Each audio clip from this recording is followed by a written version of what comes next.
What's up, guys? It's your bro, Richie Rich here. Today in this video, I recently just got home from work. Yep, I have been working, guys. So, recently started a couple days ago. It's going good. Progress is a bit slow going, but most of it is pretty good. I've been pretty tired and all that, but at least I got the job done. That's important. Okay, so anyway, let's get cracking. So today's video is now part 3, I believe, on the yeah, part 3. Part 3 on the part 3 on the Cadillac Eldorado, sorry. Part 3 on the Cadillac Fleetwood. And today in this video, I'm now doing the next part, which is the rear-wheel drive D-body version from 1993 to 1996. Alright, I'm gonna do as much as I can as possible, but I'll see what I can do. Alright, before I get started, make sure you all like the video, subscribe, comment down below what you guys think, hit the notification bell, and hit all so you're alerted of when I make brand new uploads. Alright, so without any further ado, let's begin. So the rear-wheel drive D-body from 1993 to 1996. All right, here we go. Overviews first, as always. So let's do it. So model years is obviously from 93. Model years was obviously from 93 to 96.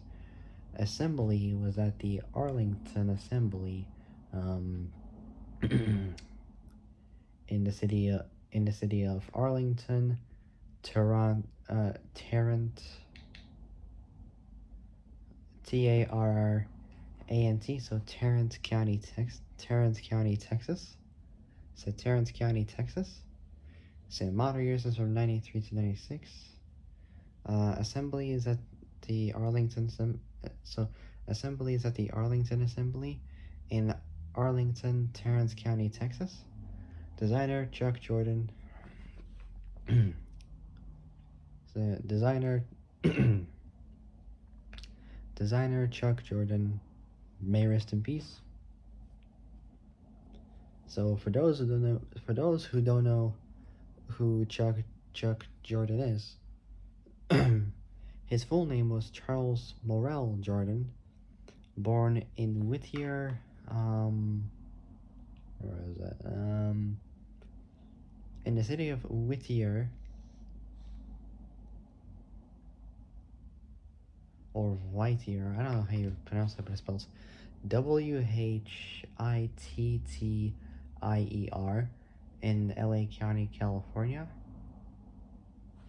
So somewhere around LA. So he was born October 21st, 1927. Passed away at age 83. Cause of death unknown.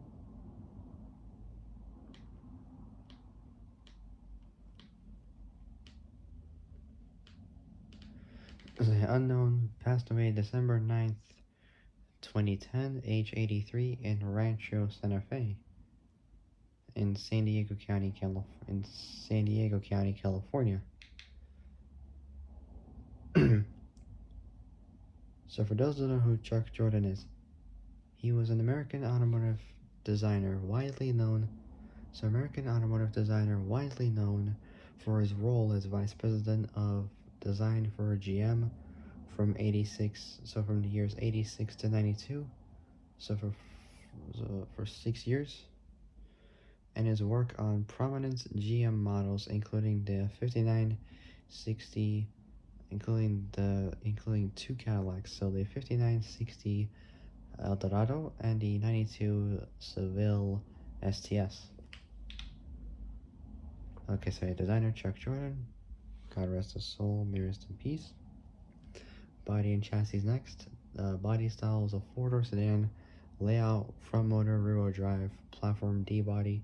It's related to the Buick Roadmaster, the Chevy Caprice, the Impala SS, and the also built custom cruiser. Powertrains next. The engine is a 5.7 liter 350 V8 motor, but there's two versions. We got an LO5 and the mighty LT1 V8 motor. Transmission, we got the 4-speed automatics, the 4L60s, the standard one, and the 4L60E. Not sure what the E is, but I believe I'm not sure what it is. What's the E? Hmm.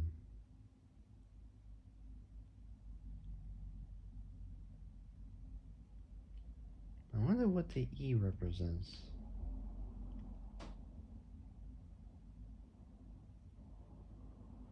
I ain't got a clue in the world. No clue at all. Anyway, the transmission was a 4L60 and a 4L60E, both 4-speed automatics. Dimensions is next. Wheelbase 3086 millimeters, 3086 millimeters, 121.5 inches. So 121.5 inches. In wheelbase length 5715 millimeters, dead on at 225 inches, width 1981 millimeters, dead on at 78 inches, height 1450 millimeters, 57.1 inches, curb weight between 46 to 4700 pounds, 2087 to 2132 kilos. So that's 100 pounds, 40, around 45 kilo difference, presumably. Wait, what? So, yeah, 45 kilo difference there. Not too bad, not too bad. And its chronology is next. Its predecessor, as people call it, or predecessor, whatever you want to call it.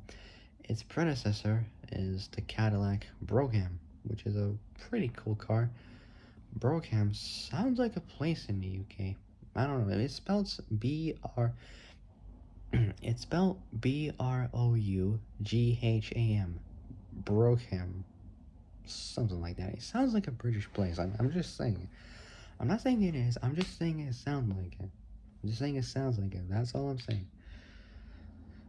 Sorry, I'm just so tired right now. I've been working right now. My God, it's been burning like hell, sweating like crazy. Look, I've been moving boxes all over the place, like pallet to pallet and all that kind of stuff, and which so far has been pretty good. I mean, considering it was my second day, I believe, or third. Yeah, somewhere around the second, third day, something like that. So second day, I think, yeah. But gotta get used to it while I can. Anyway, so the chronology of predecessor was the Cadillac or Caddy Brougham. Okay, so let's do this thing. Let's move on. So for the year '93, the Fleetwood was so for 90 so for 1993, the Fleetwood was reintroduced as a rear-wheel drive sedan. So so for 1993, so for 1993, for 1993, the Fleetwood was reintroduced as a rear-wheel drive. So for '93, the Fleetwood was reintroduced as a rear-wheel drive sedan. So the Fleetwood was reintroduced as a rear-wheel drive sedan, replacing the '87-92 Brougham as the largest Cadillac sedan, as Cadillac or Caddy revised its model range. As Caddy revised its model range, the Fleetwood nameplate was no longer the company not company sorry the Fleetwood nameplate was no longer the companion the companion model so the companion model to the DeVille, and was dropped from the flagship 60 Special series itself retired after 1983. So itself retired after 1983. In contrast to many luxury segment competitors, the '93 Fleetwood had not only grown in size from its downsized predecessor, but was the first American car line to shift from a rear-wheel drive to a front-wheel drive layout, reverting back to rear-wheel drive. So rear-wheel drive, so it's pretty good. Thank Lord. Whew. No more of this front-wheel drive crap, because you barely get any grip anyway. No matter how much power you put down, you barely get any grip from front-wheel drive. Rear-wheel drive does that. Well, I mean, you do get wheel spin, you lose control a little bit, but it performs a lot better with rear-wheel drive. If not, then maybe all-wheel drive will be much better because it gives you instant acceleration and instant handling as well. Doesn't matter with what car or whatever, both are pretty cool. I'll admit sometimes rear-wheel drive would have a bit of a disadvantage. Like, if you're trying to drift, like some people would just like fail in drifting and like just crash and whatnot. But depends on like what their driving skills are. It all depends on that. So in contrast to many luxury segment competitors, so in contrast to many luxury segment competitors, the 93 Fleetwood had not only grown in size from its downsized predecessor, but was the first American car line to shift from a rear-wheel drive layout to front-wheel drive, reverting back to rear-wheel drive. Far larger than the Chrysler Imperial and the later far larger than the Chrysler Imperial and the later Chrysler LHS. The model line competed not competitive, sorry. The model line competed, so there we go. The model line competed primarily against the Lincoln Town Car, which is a pretty cool car. I mean, I'll admit, not many people are fond of the Lincoln Town Car. Like, not many people find it interesting or cool looking, but I do. Like, specifically, my most favorite I like. I mean, I do like the first gen from 81 to 89. Yeah, it's not too bad. But for me, I'd rather pick the second gen from 1990 to 1997. The Gen 3, on the other hand, God Lord, it just doesn't look cool. It's bland. It's a bit, yeah. I mean, literally, they would mainly use those for like New York and stuff. But for me, I just picked the Gen 2. I'm just saying, literally. Like the Gen 2 Lincoln Town Car for me is just much better. Anyway, so in contrast, far larger than the Chrysler Imperial and the later Chrysler LHS. The model line competed primarily against the Lincoln Town Car. After the 96 model year, Caddy retired the Fleetwood model line as GM ended production of its full-frame rear-wheel drive sedans. The Arlington assembly facility that assembled the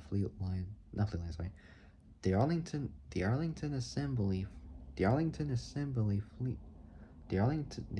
assembly facility that assembled the fleet line. Sorry, I'm just so tired right now. Like my shoulders are aching so much. Been lifting boxes all over the place with basically food products in there, which is a lot like to do. I'm like halfway done with the entire thing because we're in a big factory, huge, literally, it's just nuts. But I'll get that done eventually as much as I can as possible in order to keep the job. So that's important. So the Arlington assembly facility that assembled both the Fleetwood and its Chevy Buick counterparts both the Fleetwood and its Chevy Buick counterparts was retooled to assemble full-size SUVs, later including both the Escalade and the Escalade ESV. Next we got is the body design. At the time of its production, the Fleetwood was the longest length production car marketed in the US. At 225 inches long, sold exclusively as a sold exclusively as a four-door sedan. Cadillac dropped the rear-wheel drive Fleetwood coupe after 1985. The Fleetwood grew 4 inches, so it grew 4 inches in length over the 92 Brougham. Equipped was equipped with dual airbags as standard. Equipped with dual airbags as standard equipment, the 93 Fleetwood marked the debut of the Cadillac Airbank SRS system. I'm not sure what SRS stands for, but that's for like these airbag systems that all cars would really have.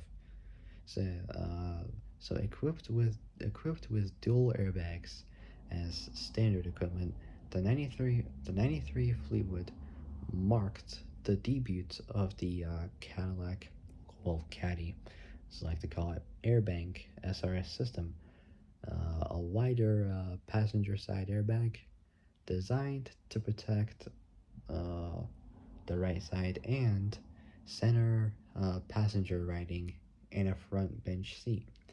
On hiatus since 1986, the Fleetwood Brougham nameplate returned as Cadillac restored it as the flagship option pack uh, for the model line. Visibly distinguished by a full vinyl roof, which could be removed if you wanted to.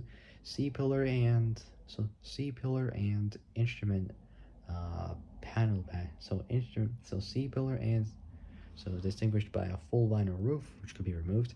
C pillar and instrument panel badging. So instrument panel badging. The Fleetwood Brougham also included model specific actually seating designs for the six-way power seats in either leather, or you can get it in Prestwick cloth. So spelt Prest, so that Prest,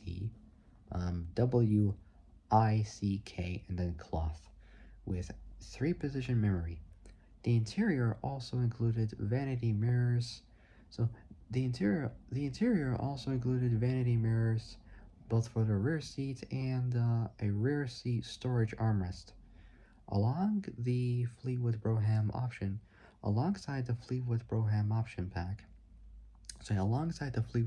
option pack, the Fleetwood offered multiple options, including multiple options, including a CD player, full size spare tire, chrome wheels, sliding glass moonroof, dubbed as the Astro roof, and an onboard security system. Next, chassis details. The D-body Fleetwood uses a body-on-frame chassis, retaining the 121.5-inch wheelbase of the 7792 Caddy C-body platform for the Fleetwood Brougham, the original Brougham, and the 7784 DeVille. Though fitted with a larger body, both that and upgraded safety equipment, the 93 Fleetwood saw only nominal weight increases. So the 93 Fleetwood saw only nominal weight increases, gaining only 90 pounds. So 90 pounds. I think that's 45, maybe 50 kilos, something like that. I got no idea. So gaining over 90 pounds of curb weight over the 92 Brougham. In contrast to the traditional usage of the D-body designation. So D-body designation prior to 1985, which was reserved for Caddy limousines, and its partially bodied commercial chassis for both hearses. The cars where they have like the coffins inside. If someone passed away, they transported to the cemetery That's what they are, hearses and ambulances.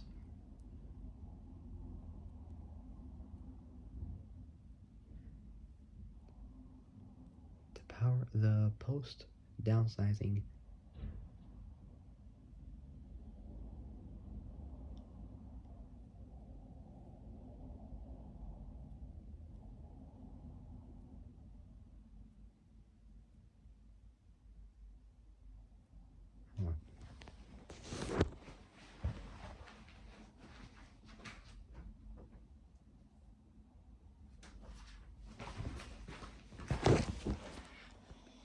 So, the post downsizing D body codes used for the version of the full-size B body chassis specific to the Caddy division, along with common powertrains. The Fleetwood shares a small degree of bodywork with both the Chevy Caprice and the Buick Roadmaster, visibly in the front doors and windshield. Next is powertrain. I'll be back.